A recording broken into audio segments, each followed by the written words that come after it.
सबसे पहले तो मैं आज आप लोगों को ऐसी कॉमन मिस्टेक्स बताने वाली हूँ या कुछ ऐसी टिप्स बताने वाली हूँ जिनको ध्यान में रख के आप लोग 10th बोर्ड की जो कॉपी लिखेंगे मैथ्स के लिए वो बहुत अच्छी तरह से लिख पाए। ओके, सबसे पहली चीज तो एक बात ध्यान रखें, जैसे ही आप काम स्टार्ट करते हैं आप लोगों को पेपर के दोनों तरफ मार्जिन बना लेने। ओके, अब मार्जिन में एक तरफ हो सकता है आपको ये मार्जिन मिले, शायद मिलता है, और एक तरफ यहाँ जो लिखेंगे वहां आप ये रफ वर्क लिख करके काम करेंगे। अब ये तो आपको लगेगा कि मैम हम हर बार करते हैं, या तो रफ वर्क लिखते हैं या साइड में वर्क करते हैं। आप लोगों को क्या करना है, जैसे ही आप रफ वर्क करते हैं या तो पेपर पलटने से पहले, जैसे ये इस पे काम किया, इस पेपर पे यहाँ आपने रफ वर्क किया, ठीक है, रफ वर्क में कुछ कुछ कुछ कुछ हुआ, पूरा ये कंप्लीट हुआ। उसके बाद में जैसे ही आप लोग रफ वर्क करते हैं, रफ वर्क करके जब पेज पलटेंगे उससे पहले इसको कट करके आपको नेक्स्ट पेज पे काम करना है। ओके, नेक्स्ट आप लोगों को एक चीज का ध्यान रखना है कि जब भी आप लोग एनसीआर इसका क्वेश्चंस लिखते हैं, सेक्शन ए का, सेक्शन ए के जब भी आप लोग क्वेश्चन लिखेंगे, इसमें यहाँ इस तरफ लिखेंगे क्वेश्चन का नंबर और यहाँ लिखेंगे आप लोग ऑप्शन। ऑप्शन ए है, बी है, तो केवल ए लिख के भी छोड़ सकते हैं, लेकिन 1 मिनट लगेगा आपको वो ऑप्शन। जैसे फॉर एग्जाम्पल ये है आपके पास triangle A B C similar to triangle P Q R, कुछ भी है तो आप भी बस ये ऑप्शन लिखिए, सारे लिखने की आपको जरूरत नहीं, केवल ये ऑप्शन लिख के आगे निकल जाइए। ठीक है, उसके बाद में नेक्स्ट आप लोगों को सेक्शन ए में स्पेशली ध्यान रखने वाली बात है क्वेश्चन नंबर 19 और क्वेश्चन नंबर 20। क्वेश्चन नंबर 19 और क्वेश्चन नंबर 20 आपके असर्शन रीजन का क्वेश्चन नंबर है। इसमें आप लोगों को क्या करना होता है, आप लोग इसमें केवल जैसे फॉर एग्जाम्पल ए लिख दिया, डी लिख दिया, इस तरीके से मत करिएगा। यहाँ पे भी आपके जो भी ऑप्शन में सामने है वो कंप्लीट पूरी लैंग्वेज आप लोग लिख के फिर छोड़िएगा। ठीक है, नेक्स्ट आप लोगों को चीज क्या ध्यान में रखनी है कि जो आप फॉर्मूला लिखते हैं या जो भी आप आंसर लिखते हैं, ठीक है, सबसे पहले नेक्स्ट सेक्शन में जब भी आप लोग लिखेंगे, नेक्स्ट सेक्शन में जब भी सेक्शन बी में सेक्शन बी सी डी, ठीक है, जब भी आप लोग क्वेश्चन अटेम्प्ट करें 1 मार्कर के अलावा 2 marker question, 3 marker question, 5 marker question, सब में आप लोगों को इस चीज को याद रखना है कि ये जो क्वेश्चंस हैं इनमें आप लोगों को जो भी फॉर्मूला आप लोग अप्लाई कर रहे हैं उस फॉर्मूले को आपको बॉक्स में डालना है। इस चीज का आप लोग ध्यान रखिएगा। ठीक है, प्रॉपर आप लोग बॉक्स में डालिएगा। जैसे फॉर एग्जाम्पल कोऑर्डिनेट ज्योमेट्री का क्वेश्चन है x2 माइनस x1 का whole square plus y2 minus y1 का होल स्क्वायर। ओके, तो यहाँ पे जब भी आप लिखेंगे A B is equals to, तो आप लोग इसको इस तरीके से ओके बॉक्स में डालेंगे। लास्ट में जो भी आप लोगों के आंसर आता है A B is equals to 4 centimetre, इसको भी आप लोग ब्रैकेट में डालेंगे। ओके, बीच में आप लोगों के 2-3 स्टेप एग्जामिनर चेक करेगा, लास्ट वाले क्वेश्चन के एग्जाम आंसर को मैच करके और आप लोगों को नंबर मिल जाया करेंगे। ठीक है, उसके बाद में अगली चीज जो आप लोगों को ध्यान में रखनी है बेटा, इस चीज का ध्यान रखना है स्पेशली, जैसे फॉर एग्जांपल यही हम लोग ले लेते हैं, जो क्वेश्चन आप लोगों ने लिखा है हर जगह A B A B A B A B लिखने की जरूरत नहीं है। ठीक है, इस इक्वल्स टू के नीचे ये इक्वल्स टू लगाना जरूरी है। ठीक है, जहां हमने ये इक्वल्स टू लगाए, ये जो इक्वल्स टू का बेटा अलाइनमेंट होता है ना, इससे आपकी कॉपी सुंदर लगेगी। ओके, इक्वल्स टू के नीचे इस तरीके से इक्वल्स टू, ये इस तरीके से क्वेश्चन आप लोग ये इस तरीके से नेक्स्ट लाइन में सिंपल ये ऐसे ऐसे ऐसे ऐसे नहीं करेंगे। ओके, इक्वल्स टू जरूर लगाएंगे। और जैसा कि आप लोगों ने पूरे साल पढ़ा है, आपके टीचर्स ने भी बताया होगा, इस चीज का ध्यान रखना कि एक लाइन में एक से ज्यादा इक्वल्स टू नहीं लगाना है। जब भी आप लोग इक्वेशन बनाएंगे, जैसे हम लोग क्वाड्रेटिक इक्वेशंस वगैरह बनाते हैं, तो ये इम्प्लाइज दैट आप लोग यूज करेंगे, ऐसा नहीं लिखेंगे इक्वल्स टू लिख के इक्वल्स टू, ये गलत है। ओके, तो आपको क्या करना है, यहाँ पे लगाना है इम्प्लाइज दैट, फिर x इक्वल्स टू जो भी वैल्यू आ रही है -1 -2 इस तरीके से लिख के फिर आप लोग इसको आंसर में लिखेंगे। ओके, तो इन चीजों का, छोटी छोटी चीजों का बेटा ध्यान रखना। और दूसरी चीज, जब भी आप लोग क्वेश्चन करते हैं ट्रिग्नोमेट्रिक है स्पेशली, ठीक है, जैसे कोऑर्डिनेट ज्योमेट्रिक है, इसी तरीके से ट्रिग्नोमेट्रिक के जब भी क्वेश्चन करेंगे, ट्रिग्नोमेट्रिक के क्वेश्चन जो प्रूफ वाले क्वेश्चन होते हैं, ठीक है, उसमें आप लोग स्टार्ट करेंगे, जैसे एलएचएस से स्टार्ट किया है ना, एलएचएस में, अब एलएचएस में पहले वो लिखो जो यहाँ पे आपको एलएचएस में गिवन है। ठीक है, तो आप लोग जब भी लिखो जैसे 1/sin theta plus 1/cos theta, आपको जो भी मिला हुआ है आप लोग पहले उसको यहाँ लिखो, यहाँ इक्वल्स टू जरूर लगाना। ऐसा नहीं कि ये लाइन लिखा, फर्स्ट लाइन इस लाइन में ये कर दिया, नेक्स्ट लाइन में बिना इक्वल्स टू के, इस तरीके से ये थोड़ा अजीब लगेगा, ठीक है। इक्वल्स टू लगाओगे, इक्वल्स टू के बाद में प्रॉपर हर स्टेप के बाद में, ताकि पता चले कि ये नेक्स्ट स्टेप्स का आ गया है। ओके, ट्रिग्नोमेट्री में इस चीज का ध्यान रखेंगे, ठीक है। उसके बाद में जब भी आप लोग क्वेश्चन करोगे, लैंग्वेज क्वेश्चंस में स्पेशली ध्यान रखना, जिस लैंग्वेज में आपको लास्ट में पूछा गया है, जो लैंग्वेज आपको लास्ट में बोली गई है, फॉर एग्जाम्पल जैसे what is the height of tower, so the height of tower equals to इतना। अब आप ये नहीं लिखेंगे, अगर आपने हाइट को, टावर को यहाँ पे मान लो टावर को ए बी दिया है, यहाँ ए बी लिखा है टावर को, ठीक है, तो लास्ट में आप ये नहीं लिखेंगे A B is equals to 4√3 metre, गलत है ये, ठीक है। इसको आप लोग ब्रैकेट में मत डालना, ए बी की वैल्यू निकाल के लास्ट में आप लिखना, so the height of tower equals to A B is equals to height of tower equals to 4√3 metre, ठीक है। उसको कुछ नहीं पता है, उसने आपसे टावर की हाइट पूछी है, ए बी की हाइट नहीं पूछी है। जिस लैंग्वेज में आपको क्वेश्चन पूछा जाएगा आप लोग उसी लैंग्वेज में आंसर देंगे। What is the fraction? So the required fraction is this. What is the age of father and son? So the present age of father and son equals to। इसी language में सबसे last में आप answer लिखेंगे, उसको box में डालेंगे और उसके बाद में आप अपना क्वेश्चन टर्मिनेट करेंगे। ओके, नेक्स्ट चीज जो आप लोगों को ध्यान में रखना है, एक चीज हमेशा ध्यान रखना है कि जो भी आप डायग्राम बनाएंगे, ठीक है, जो भी आप डायग्राम बनाएंगे उस डायग्राम को आपको हमेशा पेंसिल से बनाना है, ठीक है। उसका ये तो पता ही है कि अगर कोई भी गलती हो जाएगी तो पेंसिल वाला तो रब हो सकता है, ठीक है। जब भी आप लोग आंसर कोई भी नेमिंग करेंगे, कुछ भी करेंगे, सारा काम आप लोग पेंसिल से करेंगे। दूसरी चीज, जब भी आप किसी भी वर्टिसेस को, किसी भी पॉइंट को, ठीक है, आप मार्क करेंगे, इस पॉइंट को मार्क किया तो ये नहीं लिखना है, कैपिटल ई ही लिखेंगे। ओके, जल्दबाजी में ए, हमेशा जितने भी साइंस में भी और मैथ्स में भी जो भी आप लेबलिंग करेंगे फिगर में, या जो भी आप इस डायग्राम में लिखेंगे, हमेशा कैपिटल लेटर यूज किया करेंगे। ओके, तो इन चीजों का थोड़ा थोड़ा सा ध्यान रखना। उसके बाद में है कि जैसे फॉर एग्जाम्पल हमने क्वेश्चन लिखा, ठीक है, अपने पास में जैसे ये कॉपी है, ये कॉपी है ना। अब इस कॉपी पे हमने यहां तक मान लो क्वेश्चन पेपर लिखा, ठीक है। अब जब भी यहां तक हमने, तो अगर कोई ऐसा क्वेश्चन है कि हमारे वो इस लाइन तक खत्म हुआ, ठीक है, तो यहाँ पे आप लोग इस तरीके से क्रॉस लगाएंगे, ये लाइन लगाएंगे, ठीक है, कि मेरा ये क्वेश्चन खत्म हो गया।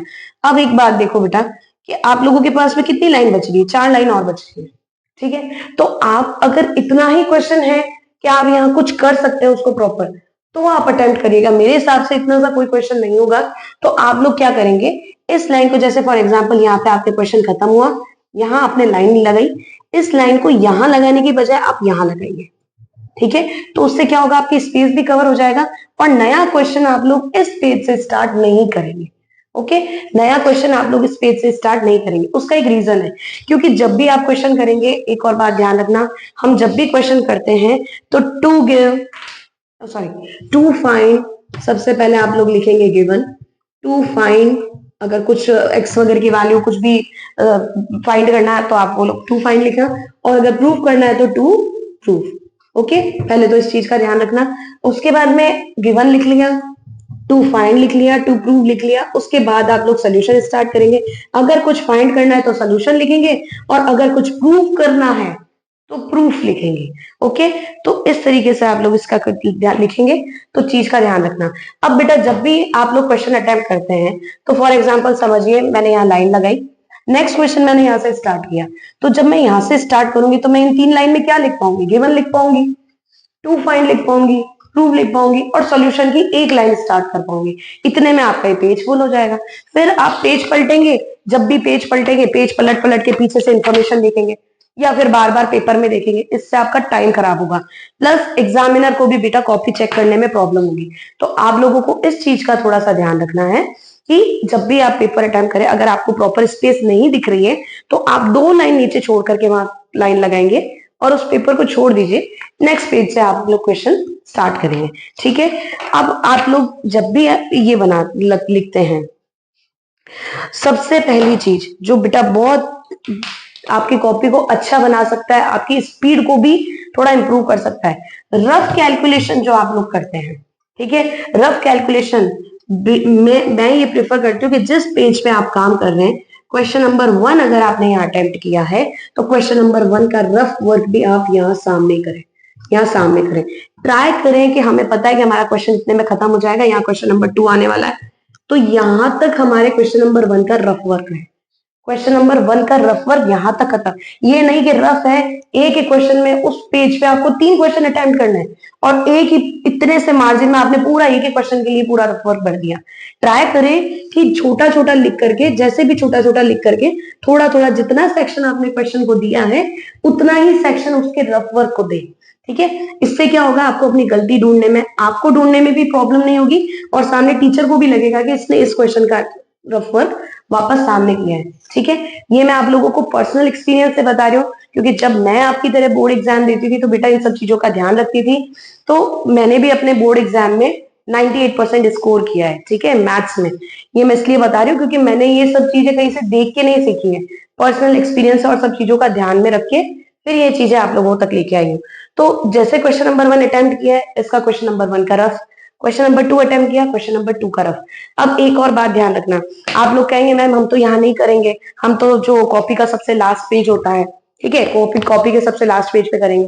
करो, कोई प्रॉब्लम नहीं है, लेकिन एक बार सोचो, कई बार ऐसा हुआ है, मेरे साथ खुद के साथ भी हाफ ईयरली में हुआ था, पीछे से जब भी आप कैलकुलेशन करके वैल्यू उठाओगे तो हो सकता है बेटा जब कोई बड़ी वैल्यू आप उठा रहे हो उसमें से कोई एक डिजिट आप लोगों को उठाने में गलती हो गई, आपने 6 की जगह 9, 9 की जगह 3 ऐसा कुछ लिख दिया, ठीक है। मेरे साथ खुद के साथ हुआ है, इसलिए मैं आपको बता रही हूँ, सामने वर्क करा हुआ रहेगा, आपके साथ ये गलती नहीं होगी। और जो कलेक्टिवली, एक बार सोच करके देखो, कलेक्टिवली पूरे कॉपी का रफ वर्क आप पीछे कर रहे हो, ठीक है, पूरे कॉपी का रफ वर्क पीछे कर रहे हो, तो आप क्या करोगे, बार बार पेज पलटोगे। तो पूरा जो आपने काम किया है ना, उसमें कलेक्टिवली आप ये मान के चलो कि 4 से 5 मिनट आपने सिर्फ कॉपी के पन्ने पलटे हैं, ठीक है। तो हमें ये चीज नहीं करनी है, तो इस चीज का थोड़ा सा ध्यान रखिएगा, ओके। नेक्स्ट आपकी क्या चीज है कि जब भी आप क्वेश्चन अटेम्प्ट करते हैं, आपने सेक्शन 1 स्टार्ट किया, सेक्शन ए स्टार्ट किया, सेक्शन ए में एमसीक्यूज क्वेश्चंस थे, आपने स्टार्ट किया, बेटा वो 20 क्वेश्चंस होते हैं ना, उनका वेटेज एक बार आप नजर मारो। उन 20 क्वेश्चंस में से आप लोगों को ये लगेगा 20 क्वेश्चन है, लेकिन उनका वेटेज 20 नंबर ही है, ठीक है। तो आप 20 नंबर को पूरा 1-1.5 घंटा नहीं दे सकते हो, तो टाइम मैनेजमेंट बहुत अच्छे से रखना। ट्राई ये करना कि जो आपका section A plus section B, ये सेक्शन ए हो गया, section A plus section B, इन दोनों को मिला के 1 घंटा देना है आपको, ये ट्राई करना, ठीक है। दूसरी चीज आप लोग इस चीज का थोड़ा सा ध्यान रखना कि टाइम मैनेजमेंट रखोगे तो जो आपके हाई वेटेज क्वेश्चन है, जैसे सेक्शन ये 3 मार्कर वाले क्वेश्चन, सी वाले, डी वाले है ना, तो उनमें आप लोगों को थोड़ा सा टाइम मिल सके सोचने का, है ना, क्योंकि आपको पता है उसमें लिखना भी ज्यादा पड़ेगा और उसमें प्रेजेंटेशन और स्पीड और कैलकुलेशन, उन सब चीजों पे आप प्रॉपर ध्यान दे पाओ, इसलिए टाइम मैनेजमेंट रखना। Section A plus section B को मिला के 1 घंटा देना है आपको, ठीक है। तो उसके बाद में आपके पास बचा सेक्शन सी, अब कितने घंटे बचे, 2 घंटे, तो सेक्शन सी और सेक्शन डी, इनको मिला के आपको 1.45 आवर देना है, मतलब 1 घंटा 45 मिनट ये देना है। अब उसमें क्या हो जाएगा, पीछे के 15 मिनट जो आपके पास बचते हैं, उन 15 मिनट में आप वो क्वेश्चंस देख सकते हैं जिनमें आपको डाउट है कि क्या गलत हो सकता है ना, या वो क्वेश्चंस देख सकते हैं जिसमें आपको कैलकुलेशन मिस्टेक लग रही है कि यहाँ मेरे कैलकुलेशन मिस्टेक हो सकती है, तो एक बार मैं देख लूं। तो उन 15 मिनट में मैथ्स में बेटा एक बार पेपर पलट के अपनी गलती देखने का टाइम होना चाहिए, ठीक है। तो ये 15 मिनट्स आप स्पेयर में रखिएगा कि मैं इस चीज को थोड़ा सा ध्यान में दे सकूं। उसके बाद में अगर कोई क्वेश्चन आपकी नजर में ऐसा आ रहा है कि जिसमें आपको सोचने में 2 मिनट से ज्यादा लग रहा है ना, इनमें इनमें अब ये चीजें, ये तो फिर भी चलो इतना नहीं टाइम देंगे, लेकिन जो चॉइसेस वाले क्वेश्चन है उनको भी मैं आपको बताऊंगी कैसे करना है, जिनमें आपको 2-3 मिनट से ज्यादा लग रहे हैं ना, कि 3 मिनट 4 मिनट 5 मिनट हम बैठे बैठे सोच ही रहे हैं उस क्वेश्चन के बारे में, उन क्वेश्चन को एक बार छोड़ देना, ठीक है। आपको क्या करना है, उस क्वेश्चन के आगे फॉर एग्जाम्पल 15 क्वेश्चन है, इसके आगे छोटी सी डॉट लगा के छोड़ देना, ठीक है। एक डॉट का मतलब है कि आपको उसमें मतलब या 2 डॉट लगा दो। 2 डॉट का मतलब है कि क्वेश्चन करना है, 1 डॉट लगा दो। अपने हिसाब से ले लेना कि 1 डॉट का मतलब है कि मेरे को ये क्वेश्चन मैंने अभी तक नहीं किया है, 2 डॉट का मतलब है कि किया तो है, इसमें एक बार मुझे वापस चेक करना है। तो इस तरीके से छोटे छोटे डॉट लगा देना, तो आप लोगों को ध्यान रहेगा कि आपको वापस इन 15 मिनट में, ये जो 15 मिनट बच रहे हैं, इन 15 मिनट में आपको क्या चीज का ध्यान रखनी है, पलट करके कॉपी में क्या देखना है। ठीक है, ये बात हो गई। उसके बाद में जो आपको चीज लग रही है, सबसे बड़ी गलती बच्चे करते हैं यूनिट कन्वर्जन में। ठीक है, जब भी यूनिट आप देखें, ज्यादा कुछ नहीं, एक बार आप इन्विजिलेटर से पूछ लीजिएगा। आजकल वैसे हमारे टाइम में तो ये नहीं था, जब मैंने बोर्ड दिया था अंडरलाइन भी कर सकते थे, क्वेश्चन मार्क टिक वगैरह भी लगा सकते थे, आजकल शायद नहीं लगा सकते। आप एक बार इन्विजिलेटर से पूछ लीजिएगा, जो भी आपको यूनिट मिलती है, फॉर एग्जाम्पल जैसे यूनिट में स्टार्ट हुआ, कहीं आपको स्पीड मिली किलोमीटर पर आवर, कहीं आपको स्पीड, ये क्वेश्चन मिल गया आगे किलोमीटर में, फिर आपको क्वेश्चन मिल गया आपको सेंटीमीटर में, कहीं आपको मिल गया मीटर में। तो आप लोगों को क्या करना है, कई बार वो कॉस्ट के क्वेश्चन मिलते हैं कि जिसमें लास्ट में कॉस्ट पर मीटर स्क्वायर होता है, तो क्या करोगे, मीटर को तो मीटर में रहने दो, बाकी सबको भी मीटर में कन्वर्ट करना पड़ेगा, है ना। तो ये जो चीजें होती हैं, तो जिन पे आपको स्पेशली ध्यान देना है, उन पे आपको अंडरलाइन करना पड़ेगा। दूसरी जो चीज गलती होती है, स्पेशली सरफेस एरिया वॉल्यूम में जो गलती होती है, वो ये, मैं आपको पर चैप्टर का भी एक वीडियो बनाऊंगी जिसमें आपको ये बता दूंगी कि पर चैप्टर आपको किन किन चीजों का ध्यान रखना है। जैसे स्टैटिस्टिक में किस चीज का ध्यान रखना है, आप किस तरीके से करेंगे तो आपकी गलती नहीं होगी, आपको सरफेस एरिया वॉल्यूम में किस तरीके से अटेम्प्ट करना है, वो मैं आपको दूसरे वीडियो में बता दूंगी। पहले इस चीज को समझो, जो भी आपने क्वेश्चन में ये अंडरलाइन करी है, उनकी यूनिट्स को थोड़ा ध्यान में रखना। दूसरी पास में आती है रेडियस और डायमीटर। बेटा बच्चे बहुत ही गलती करते हैं कि आप लोगों को गिवन होता है डायमीटर और उसको रेडियस, जैसे डायमीटर 14 सेंटीमीटर गिवन है तो रेडियस इसकी 7 सेंटीमीटर होगी। ये बात तो आपको बहुत अच्छे से पता है कि ऐसा कोई भी फॉर्मूला नहीं है जिसमें आपको डायमीटर की वैल्यू रखनी हो, आपको उसको रेडियस में कन्वर्ट करना ही पड़ेगा। लेकिन बच्चे इस चीज का ध्यान नहीं रखते और जल्दबाजी में 14 ही रख देते हैं, आंसर नहीं आएगा, गलत आएगा।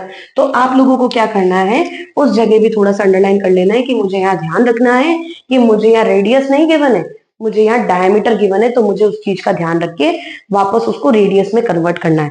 ठीक है, उसके बाद में जब भी आप लोग क्वेश्चन पढ़ें, ठीक है, जब भी आप लोग क्वेश्चन पढ़ते हैं, फॉर एग्जाम्पल देखिए ये मेरे पास क्वेश्चन पेपर है, जब भी आप लोग क्वेश्चन पढ़ते हैं, इस क्वेश्चन पेपर को आप लोग इस तरीके से पढ़ेंगे, ओके, फिंगर टिप लगा करके ऐसे क्वेश्चन पढ़ेंगे। इसका एक रीजन है कि जब भी आप ये अंगुली आगे आगे लेके जाएंगे ना अपनी फिंगर, तो आप लोगों को नजर रहेगा बेटा कि कहाँ क्या गलती, कहाँ क्या चीज है, और लिखते लिखते पॉइंट आउट हो जाएगा। दूसरी चीज, आपका फोकस इधर उधर डिस्ट्रीब्यूट नहीं होगा। जब आपका फोकस रहेगा किसी क्वेश्चन पे अच्छे से, तो आप लोग उस क्वेश्चन को अच्छे से अटेम्प्ट कर पाएंगे। तो जब भी आप क्वेश्चन पढ़े, उसको फिंगर टिप लगा करके पढ़े, है ना। जब छोटे थे तब हम ऐसे ही करते थे, ऐसे पढ़ लिख लिख करके पढ़ते थे। आपको अभी भी क्वेश्चन पेपर वैसे ही पढ़ना है, ठीक है। इससे क्या होगा, आपकी गलती होने के चांसेस कम होंगे। दूसरा, आपको एक बार में क्वेश्चन में क्या लिखा है बहुत अच्छे से समझ आ जाएगा। धीरे धीरे धीरे धीरे पूरा क्वेश्चन अच्छे से पढ़ना है, ओके। और जब भी आप, एक इस चीज का ध्यान रखना, मैं अपने इंस्टीट्यूट में भी सब बच्चों को बोलती हूँ, बेटा क्वेश्चन अनअटेम्प्टेड नहीं छोड़ के आनी है, ठीक है। अभी मैंने बताया कुछ नहीं होगा, फिगर बनाओ, ठीक है। अगर कोई क्वेश्चन ऐसा है कि जिसमें आपको कुछ भी नहीं समझ आ रहा, आप उसका नंबर डालो, क्वेश्चन नंबर डाला, क्वेश्चन नंबर 12 डाला, उसका जो भी फिगर है वो बनाया। उसके बाद में आप लोगों को गिवन लिखो, ये तो लिख सकते हो, टू फाइंड या टू प्रूव, जो भी है, टू प्रूव, ये लिखो। सोल्यूशन स्टार्ट करो, जो आपको समझ आ रहा है। कुछ नहीं समझ आ रहा, ट्रायंगल का क्वेश्चन है, स्टेट है, इसमें अपने क्या बोलते हैं, सरफेस एरिया वॉल्यूम में क्वेश्चन है, जितना समझ आ रहा है फिगर बनाओ, जितना समझ आ रहा है, जो उससे रिलेटेड फॉर्मूला है, अगर आपको ये पता चल पा रहा है कि उसमें कौन सा फॉर्मूला अप्लाई होगा, वो फॉर्मूला लिखो, ठीक है। अगर सिमिलैरिटी का क्वेश्चन आता है, ट्रायंगल का क्वेश्चन आता है, तो दो ट्रायंगल को लेके उसके बीच में सिमिलर का साइन लगाओ, लेकिन क्वेश्चन अनअटेम्प्टेड मत छोड़ के आना। अगर मान लो आप लोगों ने थोड़ा बहुत भी कुछ कर दिया, ठीक है, तो 1 नंबर तो दे करके ही निकलेगा एग्जामिनर, ये समझ लीजिए। मतलब 3 नंबर का अगर कोई प्रूफ वाला क्वेश्चन है ना, तो अगर आपने थोड़ा बहुत लिख दिया, 2-4 लाइन इसमें लिख दी सोल्यूशन में, 1 नंबर तो दे के निकलेगा उस क्वेश्चन में जिसमें आपको कुछ नहीं आता, ठीक है। तो आप लोग इस चीज का ध्यान रखना, क्वेश्चन अनअटेम्प्टेड बिल्कुल नहीं छोड़ के आना है। जितना आ रहा है, जो समझ आ रहा है, उस चैप्टर से रिलेटेड जो फॉर्मूला आ रहा है, वही फॉर्मूला आप लोग लिख के आएंगे, लेकिन लिख के आएंगे, गलत वजह से नहीं लिख के आएंगे कि कुछ भी लिख दिया, ऐसा नहीं करना है। लेकिन उससे रिलेटेड जितना आपको पता है, यार ये अप्लाई होगा तो कहाँ अप्लाई होगा, चलो कोई बात नहीं, तुम्हें नहीं समझ आ रहा कहाँ अप्लाई होगा, लेकिन ये तो पता चल रहा है कि कौन सा फॉर्मूला अप्लाई होगा, लिखो उसको एक बार लिखो, ठीक है। लेकिन क्वेश्चन अनअटेम्प्टेड आप लोगों को नहीं छोड़ के आना है, ठीक है। उसके बाद में इस चीज का थोड़ा सा ध्यान रखना कि जब भी आपको चॉइसेस मिलती है ना, जब आप क्वेश्चन पेपर पढ़ते हैं, स्टार्टिंग में आपको क्वेश्चन पेपर मिलता है, आप लोग क्वेश्चन पेपर पढ़ते हैं, तो क्वेश्चन पेपर में आप लोगों को स्पेशली वो क्वेश्चन पढ़ने जिसमें आप लोगों को चॉइस मिली ही नहीं है, उनमें तो आपको अटेम्प्ट करना ही है वो क्वेश्चन। लेकिन जिनमें आपको चॉइस मिली है, जैसे फॉर एग्जाम्पल ऊपर कोई क्वेश्चन है, नीचे कोई क्वेश्चन है, देखो ये देखिए फॉर एग्जाम्पल ये 24 क्वेश्चन है ना, इसमें ऊपर एक क्वेश्चन है, नीचे एक क्वेश्चन है, भिड़ते से ए पार्ट में स्टार्ट कर दो जल्दी जल्दी में, ठीक है। पहले ये और ये काम आपको पहले करके रख लेना है, आपको कॉपी लिखना स्टार्ट करने से पहले करके लिख लेना है कि पीछे के जो और वाले क्वेश्चंस हैं उनमें आप देख लो कि चॉइसेस, दोनों चॉइसेस में से आप कौन सा अटेम्प्ट करने वाले हो, ऊपर वाला करना है कि नीचे वाला करना है। क्योंकि कई बार ऐसा होता है कि ऊपर वाला हमने किया, हम चालू हुए, स्टार्ट होते होते होते हमने स्टार्ट किया और बिड़ते से ही फर्स्ट अटेम्प्ट कर ली, फर्स्ट चॉइस। हो सकता है फर्स्ट चॉइस आपको नहीं आती हो, सेकंड चॉइस आपको करते करते 2-4 लाइन लिखते लिखते आपको पता चल जाए। पहले सोचो 2 मिनट उस क्वेश्चन के बारे में सोचो जो आपने इतने टाइम प्रैक्टिस करी, उससे रिलेटेड देखो कि ये कहाँ आपके मैच हो रहा है, उससे मैच होता है तो आप वो क्वेश्चन अटेम्प्ट करो। चॉइसेस के टाइम बहुत अच्छे से ध्यान रखना, स्पेशली चॉइसेस वाले क्वेश्चन को थोड़ा अच्छे से पढ़ना, ठीक है। उसके बाद में जब भी आप लोगों के पास में ये आता है, कैलकुलेशन आप लोग करते हैं, कैलकुलेशन में एक चीज का हमेशा ध्यान रखना कि हम क्या सोचते हैं कि सबसे लास्ट में अपन लोग एक बार पूरा क्वेश्चन चेक कर लेंगे। बेटा पूरा क्वेश्चन आप लोग ही नहीं, आप लोगों ने ही सॉल्व किया है, तो आप ये सोचो कि आपको बिड़ते से ही उसमें आपकी गलती मिल जाए, नहीं मिलेगी। आप लोगों को क्या करना है, जब भी आप क्वेश्चन सॉल्व करते हो तो जैसे ही ये स्टेप कंप्लीट हुई, उसके बाद ये स्टेप लिखी, इस स्टेप में सॉल्व करने से पहले 1-2-3 सेकंड दे करके पहले इन दोनों स्टेप्स को एक बार देखो, एक बार इन दोनों स्टेप्स को वापस देखो, वापस रिपीटेडली देखो कि ये किया, इसमें तो कोई गलती नहीं थी, ये परफेक्ट है, ये भी परफेक्ट है, अब मेरी ये स्टेप में कोई गलती नहीं रहेगी, ठीक है। तो इस तरीके से जब आप करोगे ना, पर्टिकुलर पर क्वेश्चन में आपको लग सकता है कि टाइम लग रहा है, लेकिन सही तो होगा, मार्क्स तो मिलेंगे, ठीक है। और दूसरी चीज, एक और बात मैं आपको कहना चाहूंगी, बेटा मैथ्स के क्वेश्चन में या कोई भी क्वेश्चन पेपर आप दें, ये पेपर पढ़ पढ़ के कौन क्या कर रहा है, किसने पेंसिल मांगी, किसने स्केल मांगी, ये इस तरीके से अपनी बार बार उठा उठा कर मुंडी मत घुमाना, ठीक है। इससे क्या होगा, आपका फोकस लॉस होगा, आपका ध्यान नहीं रहेगा। एक क्वेश्चन आप अटेम्प्ट करोगे, थोड़ा सा कुछ देखा आपने, थोड़ा सा देखा, अच्छा अच्छा ये यूनिट है, ये है, यूनिट को ही ध्यान रखना है, तब तक ही नजर गई उधर, वो गया, तो जो आपने इतनी देर ध्यान रखा था ना, वो दिमाग से वैनिश हो गया आपके, ठीक है। तो अपने पास इतना टाइम नहीं है कि कौन क्या कर रहा है क्या नहीं, एग्जाम हॉल से बाहर निकलने के बाद में आपको जो करना है पढ़ना, लेकिन उस टाइम में आप लोगों को पूरा फोकस अपनी कॉपी पे रखना है, इधर उधर ताका झाकी नहीं करनी है, अपना प्रॉपर ज्योमेट्री बॉक्स लेकर के जाना है, किसी से स्केल मांग लो, किसी से पेंसिल मांग लो, ब्लैक पेन मांग लो, ये सब आपको नहीं करना है। अगर आप पेन भी चेंज करते हैं तो उस पर भी इन्विजिलेटर के साइन वगैरह करवाने होते हैं, तो वो भी आप लोग थोड़ा सा ध्यान रखिएगा कि आप लोगों को किन किन चीजों का ध्यान रखना है, ठीक है, बिल्कुल इस चीज का। और अब जो आप लोगों के पास बेटा टाइम आ गया है, ठीक है, अब आपके पास में टाइम, एक चीज का ध्यान रखना, बार बार मैं उन बच्चों की भी बात कर रही हूँ जिन बच्चों की कंडीशन 45% से लेके सिर्फ 55% तक की है, मैं उन बच्चों को भी एक बात बोलना चाहूंगी, आप लोग ज्यादा हाथ पैर मत मारो, एनसीईआरटी करो, लेकिन एनसीईआरटी के वही चैप्टर मत करो जो आपने ऑलरेडी आपको आते हैं। जैसे फॉर एग्जांपल फर्स्ट चैप्टर में √5 प्रूफ करने वाला क्वेश्चन है ना, और वो 6⁴n, ये कभी 0 से एंड नहीं होगा, ये वाले क्वेश्चन, इन क्वेश्चन को बार बार अटेम्प्ट मत करो। ये क्वेश्चन आपको आते हैं, आपने बहुत बार कर चुके हैं, ये केवल आप अपने को खुद को सेटिस्फेक्शन के लिए कर रहे हो, सेल्फ सेटिस्फेक्शन के लिए कर रहे हो क्वेश्चन, अब कुछ नहीं है, 100 बार ये क्वेश्चन कर चुके हो आप लोग। तो बेटा जो क्वेश्चन आपके ऑलरेडी आप इतने बार कर चुके हो, उसको रिपीटेडली बार बार वही चैप्टर नहीं करने, ठीक है। अब कुछ नए चैप्टर उठाओ, एनसीईआरटी करो लेकिन नए चैप्टर उठाओ, रिपीटेडली मत करो। और जो जिन बच्चों को अच्छा स्कोर करना है, कि जिन बच्चों की कंडीशन है कि 60-65 से ऊपर है, अब वो सैंपल पेपर सॉल्व करो। सैंपल पेपर में क्या होगा, पूरे चैप्टर की पूरी बुक का मिक्स क्वेश्चन आएंगे। अब जब मिक्स क्वेश्चन आप पाओगे तो आपकी पूरी मैथ्स की बुक की पे पकड़ होगी, है ना। ऐसा नहीं है कि पूरा एक चैप्टर में आपका बढ़िया मास्टरी हो गई और बाकी चैप्टर्स आपको आ ही नहीं रहे, आपको सब क्वेश्चंस अटेम्प्ट करना आएगा, हर क्वेश्चन के बारे में आपको समझ में आएगा कि कैसे क्वेश्चन को कब कहाँ क्या अटेम्प्ट करना है, सैंपल पेपर जितना हो सकता है उतना ज्यादा सॉल्व करो। ओके, मैं आप लोगों के पास एक और वीडियो बनाऊंगी जिसमें आपको चैप्टर 1 में क्या ध्यान रखना है, चैप्टर 2 में क्या रखना है, चैप्टर 4 में क्या रखना है, इन सब चीजों का ध्यान रखूंगी। आज जो मैंने आप लोगों को चीजें बताई है बोर्ड एग्जाम में इन चीजों का बहुत अच्छे से ध्यान रखना। ये चीजें बेटे छोटी छोटी चीजें हैं, आप लोग जब देखोगे तो आपको ये लगेगा माइन्यूट, लेकिन जब हम वहां पे स्पीड से क्वेश्चन सॉल्व करते हैं ना तो इन चीजों का अपने को ध्यान नहीं रखता। इन चीजों का ध्यान रखना है हमें अभी जब हम क्वेश्चन पेपर सॉल्व कर रहे हैं, या आप जो भी प्री बोर्ड वगैरह दे रहे हैं, प्री बोर्ड वगैरह देंगे उनमें इन चीजों का आपने अगर ध्यान रखा तो बोर्ड में डेफिनेटली आपको आदत हो जाएगी इन चीजों की। तो इन चीजों पे थोड़ा सा इन पॉइंट्स पे आप लोग ध्यान रखिएगा। ओके,